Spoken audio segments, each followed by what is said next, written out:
Now, one of the most notable things about Queen Elizabeth was her devotion to duty, remaining resolute in her commitment to meeting her various official obligations. She worked tirelessly for the Commonwealth. In fact, she spoke of her determination to serve her kingdom well during her royal coronation in 1953.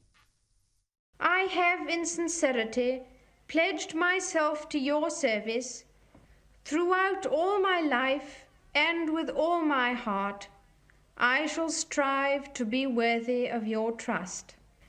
As this day draws to its close, I thank you all from a full heart. God bless you all.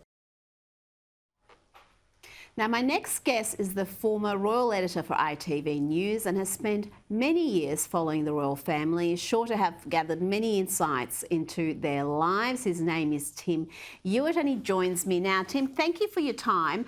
What can you tell us about the sort of woman Queen Elizabeth was and the legacy she leaves behind? Well, I think the first thing to say, Rita, really is that, you know, there are very, very few people in this country who remember a time when Queen Elizabeth wasn't there. The figure that's going around is only 10% of the population can remember life without Elizabeth on the throne. And I think the great thing about her was that, you know, this royal family, as you know, has had its good times, but its share of very bad times indeed in recent years.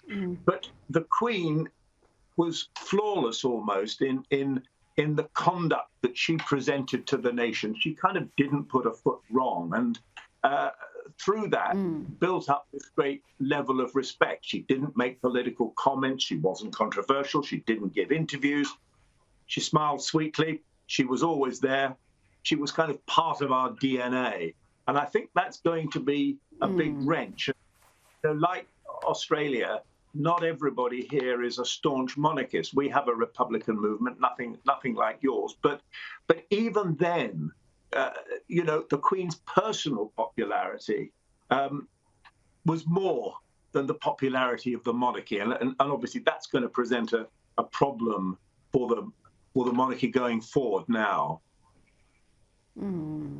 Well, under King Charles, possibly. What sort of a king do you think he'll make? He's been, he can't help himself making some divisive and controversial comments, political comments certainly, that the Queen would never make. Do you think as king he will refrain from doing that?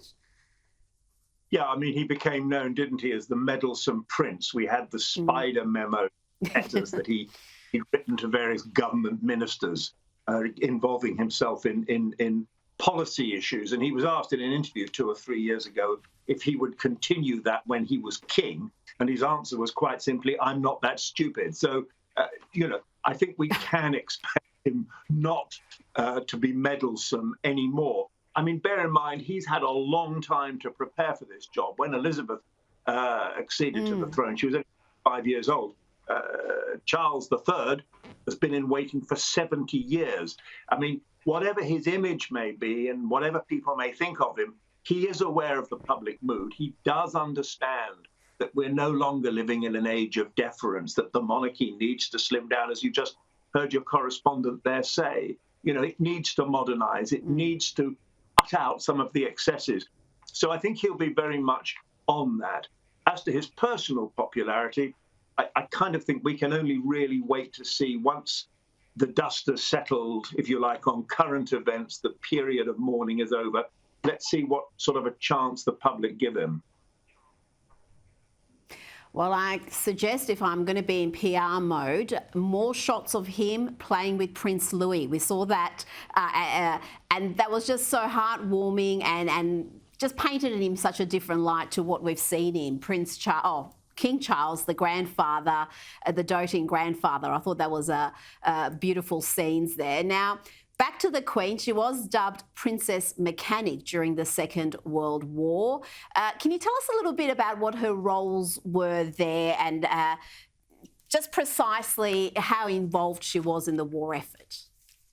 Well, she was a driver. She was a volunteer driver, and you know, she did play a role in the latter part of the war. As you heard, the the royal family stayed in London. The two princes, Margaret and Elizabeth, were actually moved to Windsor. But in the latter period of the war, she worked as an auxiliary driver in the army and continued through her life to drive herself as often as she could, particularly on the Balmoral estate. And there's a story that's been going around. There was a visit there 20-odd years ago by Prince Abdullah of Saudi Arabia, staying at Balmoral, and from a country where women were not allowed to drive, and the Queen offered to show him round the Balmoral estate, hopped into a Land Rover, got behind the wheel herself, and set off at great pace, maybe, sending him a little message, hey, we can drive okay. And the story is that at some point he was so alarmed by this that he had to ask her to slow down. She did have a sense of humour. It didn't maybe show itself so much in public, but she had a pretty sharp wit. Oh, absolutely. And we've got a clip a little later in the program that I think illustrates that very well, just how sharp that wit was. Now, I think this next clip sums up so much of the public sentiment. Let's hear from a London cabbie. What is it you're doing down here today? It's for the Queen. We did it for Prince Philip as well when he passed. It's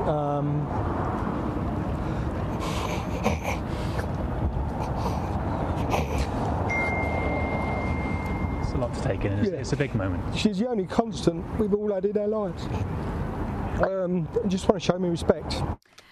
He summed it up there, didn't he? She was a constant in our lives. She's always been there. If you're 70 or and under, she reigned during your entire lifetime.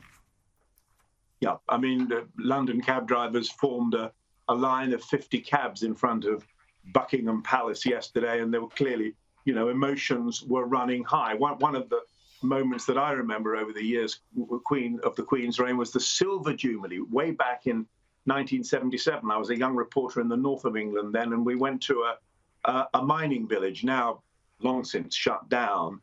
But there, the sort of intense loyalty to the Queen, and these were guys who did not care for the Tory government, but the Queen was a huge figure. Everybody from all walks of life in this country, got behind the Queen. She meant just so much to all of them. And you're right that the cab driver there, I think it wasn't difficult for reporters at Buckingham Palace to find people who were shedding a tear. Oh, absolutely. Tim Ewart, thank you so much for your insights tonight. Appreciate it.